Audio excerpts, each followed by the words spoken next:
ইমাম সাহেবরে ধমক দাউন আর মুয়াজ্জিনরে ধমক দাউন, কোন হুজুর মোল্লারে ধমক দিয়া থামাই দিলেন, এই হুজুর কথাবার্তি সাবধানে কর, হ্যাঁ তো থামাই দিলেন। আর ইমাম সাহেব পারল না আর আমনের লোক কথা বুঝেন নাই আমনে, কিন্তু আল্লাহর সামনে পারবেন তো? আমনে কথা বলেন না কেন? আপনি আল্লাহর সামনে দাঁড়াইতে পারবেন তো? তো গাল লোকে মস্কারি করে তার জন্য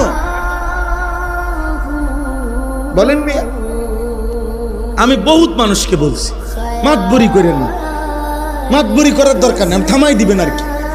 দুনিয়াতে আমনে হুজুরে কোরআন শরীফে আছে সূরা মুলকের মধ্যে, কুল আরাআইতুম ইন আহলাকানি আল্লাহু ওয়া মান মাইয়া আও রাহিমানা ফামান ইউজিরুল কাফিরিনা মিন আযাবিন আলীম। আল্লাহ বলেন, হে নবী আপনি কাফের বেঈমান নাফরমান পাপীদেরকে বলেন যে শোনো,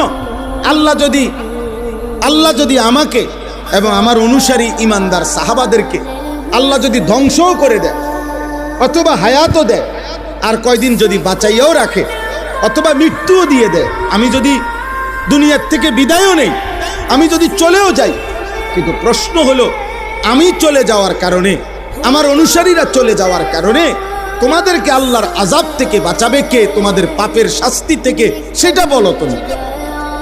মনে করেন এই দেশের সব হুজুর আর নাই, তো আমনের চুরির থেকে আমনের আল্লাহর হাত থেকে বাঁচাইবে কে?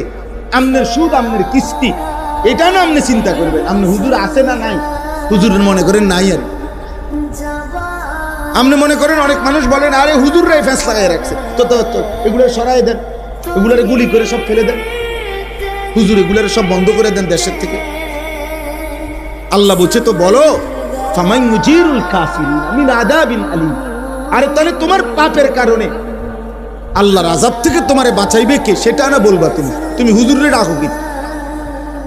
আমি অনেক সময় বলি, অনেক মানুষ আছে দেখবেন ও মাইত না, হুজুরের মধ্যে 13 রকম ফ্যাস আছে, ও কত হুজুরই দেখছি উল্টা ফাল্টা কথা। ঠিক আছে আপনি দেখছেন, আমি মাইনা নিচ্ছি সত্য, আপনি 10 জন হুজুর দেখছেন, 5 জন হুজুরে দেখছেন খারাপ, কোনো দোষ, ঠিক আছে, এটা দুনিয়া, এটা জান্নাত না।